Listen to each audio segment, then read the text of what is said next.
Now, it's a very interesting concept because not many people realize this dichotomy that we live in between the untruth or fiat run system versus the Bitcoin truth network, as we call it. Now, why is this so important? Because it really underpins many aspects of the fiat system that we are in. In some ways, it propels the manipulation of the financial system for the collective, for the few, for the elite who is running it, because it's been shown time and time again that those who have the keys, that actually hold the keys to the financial system, are the ones that are going to be grappling the most wealth. And we are seeing it over the course of the centuries. There's always going to be a few percent of the world population that holds over 90% of the world's wealth, which is still the case, unfortunately.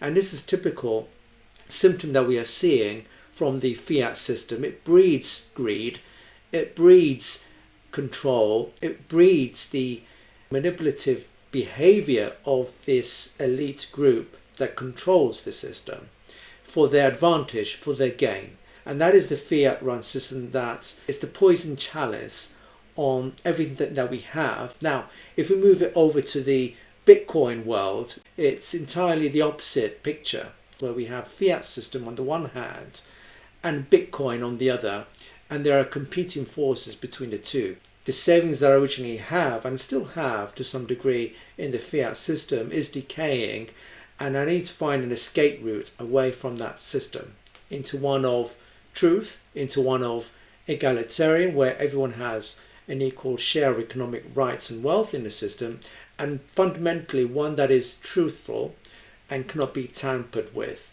and completely contrasts with how the fiat run system has been run and manipulated for several decades now, because it's, at the end of the day, it's a manipulated experiment run by that collective, run by that elite group, run by the central planners. And what I mean by central planners, the central banks that issue this paper money, is going to continue to be debased in value. And why Bitcoin is the light at the end of the tunnel, the escape route away from fiat into a more sound egalitarian approach, which is Bitcoin. And of course, you need to have a long-term horizon in order to capitalize the gain. If you hold the Bitcoin holdings to the long term in a secure, responsible manner, you will reap the rewards of that effort.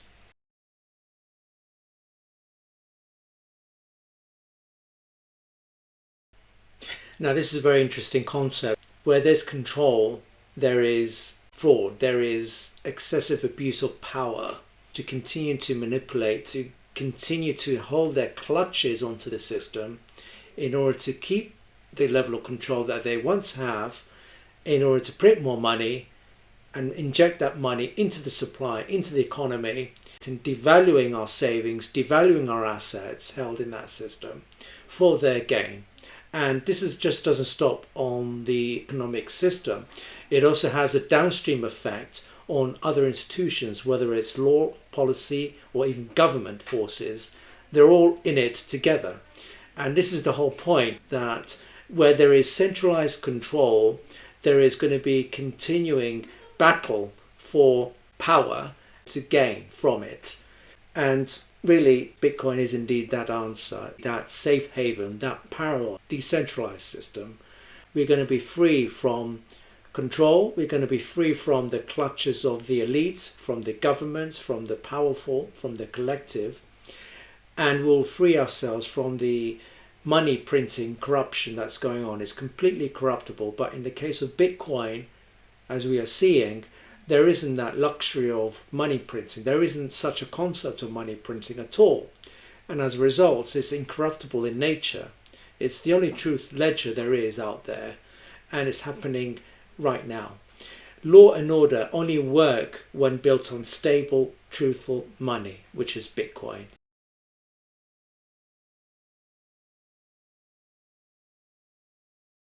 Quite an interesting point about whether rich people actually need Bitcoin at all, and some of the rationale behind it, and it makes sense. I mean, if there's only one reason where I generally believe that they need Bitcoin is to do with their heirs. When they inherit the wealth, so when the boomers, let's say, are no longer with us and they have to pass down their wealth, whether it's real estate, stocks, yachts, arts and collectibles, the heirs are not going to be interested at all in receiving that wealth in the 20th century style analog assets. They're not going to be interested in that at all. So that is a big concern for the boomers, who are starting to scratch their heads and think, well, what other asset can I genuinely pass on to my heirs who don't think the way I think? So that in itself is reason enough for them to consider at least converting their analog assets into Bitcoin. But there are other explanations that is given in the clip. These institutions that I made reference earlier on, whether it's governments, authorities, banks, law enforcement, city councils, what have you, they're all under the old Fiat system, which is heavily controlled, based, and only serve the few, the powerful. And where there's unrest, and there is unrest, and we have seen in history that no matter the governments that take control of these institutions, or no matter the central bankers that take the realm of the central banking and the printing machine, there is going to be unrest. There is certainly that breakdown of trust in such institutions.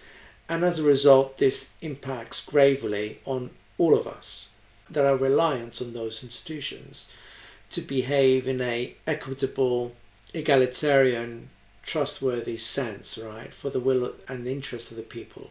And of course, most of these individuals are career politicians. So what I'm trying to say here is there isn't such thing as a trustworthy institution. So really, the only asset that is free from fiat, free from traditional finance or TradeFi is Bitcoin.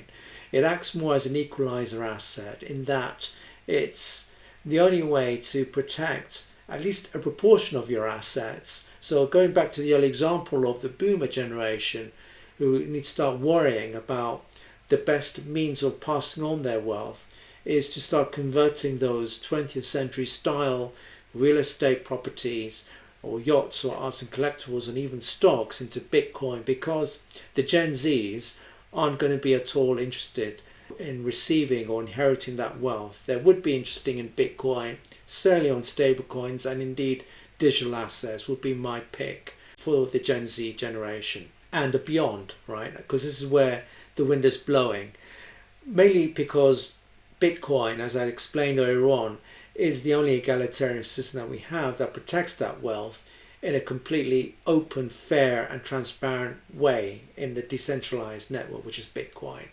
There's only going to be 21 million coins circulation, so in that sense it's the most scarce asset that we will ever have in human history. So even the rich aren't going to be insulated from these problems of institutional control, taxation, counterparty risk. All encounter the same issues and faced with the same predicament. And particularly when the fiat system collapses, and it will happen. Don't ask me when, but there is experts out there are predicting the demise of the fiat system. So the only solution there is to turn to Bitcoin, at least to convert some of your wealth. So if you're one of the boomers out there or Gen Xers who are thinking about writing their will and testament, they ought to consider converting their analog assets into Bitcoin, at least a proportion amount of that, to passing that wealth into the future. And that is the bottom line.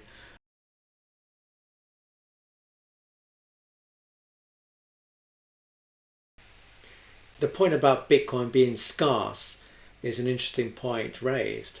And it kind of, I'm actually in the point where I've accumulated Bitcoin. So my journey is I bought into Bitcoin a few years ago, and I have this kind of 10-year, 15-year period, which you probably have heard about from other Bitcoin investors out there. They're all advocating the same sort of time horizon, which in my case is no different, 10 years plus. And I'm at the point where I'm not just looking at it from a future generational wealth perspective in order to preserve my capital in Bitcoin and to grow it in the long term.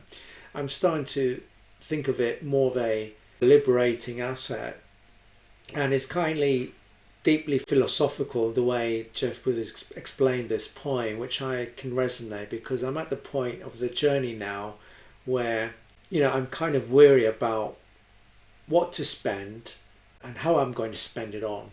And also I look into other factors that are kind of important to me, like natural resources, how we should protect natural resources, whether it's energy, also into cheap labor. If you look into the countries he made reference, it's just not necessarily akin to third world nations, even to first world nations, right? In terms of devaluing their hard-earned income in fiat terms. That for me is an abuse, not just necessarily when it comes to manufacturing goods for the first world nations who are going to be the major purchasers of, let's say, the textile, the clothes that we wear. They are made in these third world nations, and therefore into the realm of child exploitation and cheap labor. But it's also the same sort of abuse happening in the rest of the world in terms of devaluing our assets, our hard-earned income. That for me is an abuse under the auspices and control of fiat money. And how Bitcoin, through scarcity, can certainly provide that ultimate protection, which leads to fairness, that transparency, that level of openness, and value-based trade. So we are all equitable, we are all having the same sort of economic rights in the system, and creating this new kind of capitalism, which is based on our contribution into the Bitcoin network, is done so, but not by extraction, which is how the fiat system works. So this ethics-driven network, which is Bitcoin, is the ultimate vehicle that's going to help us to thrive as humanity when money is honest. That is, for me, what's really interesting. So by having a truthful, honest ledger, which is Bitcoin, is at that point when money is going to be deemed honest.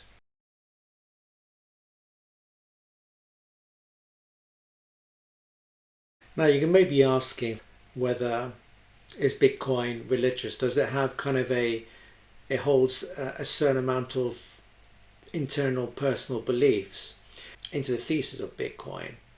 Because the more you unravel as you do your own research and you're immersing yourself into the asset, whether it's through your own personal conviction and investment in the asset, it comes to a point where you start to hit the inevitable, I think, which is deeply personal and deeply philosophical, because we are seeing more people drawn into the asset, drawn into Bitcoin. And why they do it, they don't just do it for economic reasons. Of course, that is going to be one of the major factors why people invest in the asset, to escape, as I said before, from the clutches and the centralized fiat system. But they do it maybe for another reason, maybe perhaps for more deeper spiritual reason, that people may be drawn into Bitcoin as an asset, purely because, as I said, it's one of the most, perhaps the only truthful system there is out there.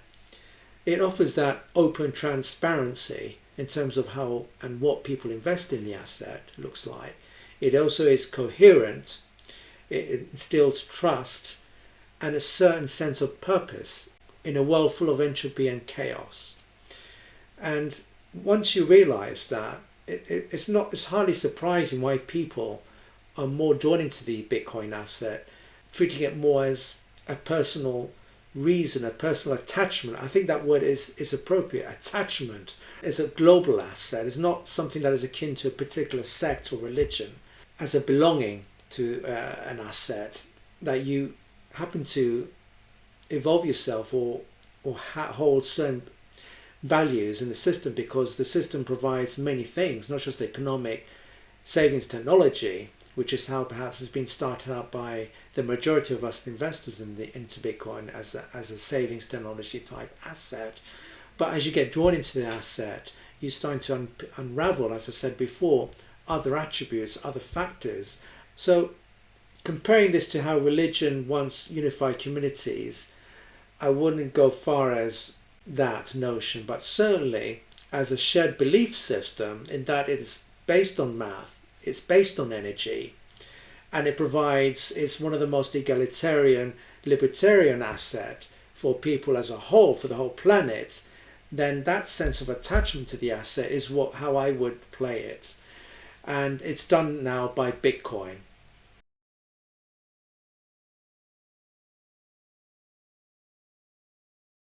There's an interesting point about why Bitcoin transforms people. As I mentioned earlier on, we all started out investing into the asset purely for economic reasons, to store our wealth and to grow our wealth into the long term, so that our future generations, or even when we reach an age of retirement, would like to start enjoying the capital gains of Bitcoin in the long term. But it just doesn't stop there. For those of us who have been in the asset there for some time now, we start to see changes in the sense of our behavioral patterns, in terms of we'll start to think twice about what and how to spend our Bitcoin wealth. So it changes our patterns of consumerism to one of responsibility. So it's reshaping our values. So I see that as positive, because there's a lot of consumerism out there. Well, we're starting to see the values are changing for those who are invested in the asset, into Bitcoin. So in addition to that, I believe it also fosters other things like patience, collaboration, and that sense of curiosity and learning, and also how particularly it can help our next of kin or people around us. So these are the additional advantages, if you like to think of that in those terms, would provide. So people will become more focused, will become more ethical as a result of holding to the Bitcoin asset. You're starting to uncover other attributes within yourself, and also that long-term thinking. So saving for now in order to spend it at a later stage when you most need it, right? It could be that hip surgery. So, it really brings additional attributes like emotions, and that psychological transformation happens as incentives change. So when the incentives change as a result of holding the asset, I think would unleash these attributes, as I mentioned earlier on, which I can only see as a positive, good thing.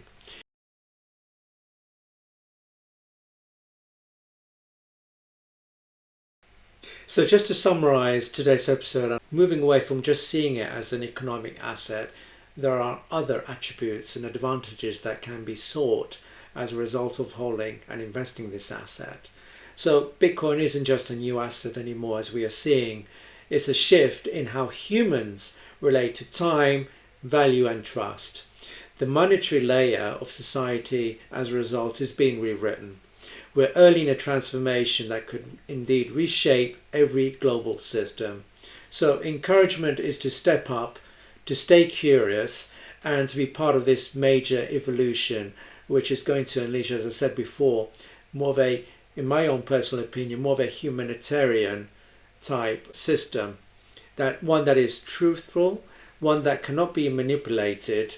So if you enjoyed today's episode, please don't forget to hit the like button, to share the video to other friends and colleagues at work. And if you haven't done so, please subscribe to my channel, as I regularly publish interesting videos such as these, anything to do with Bitcoin, blockchain technology, and the future of finance. So till next time.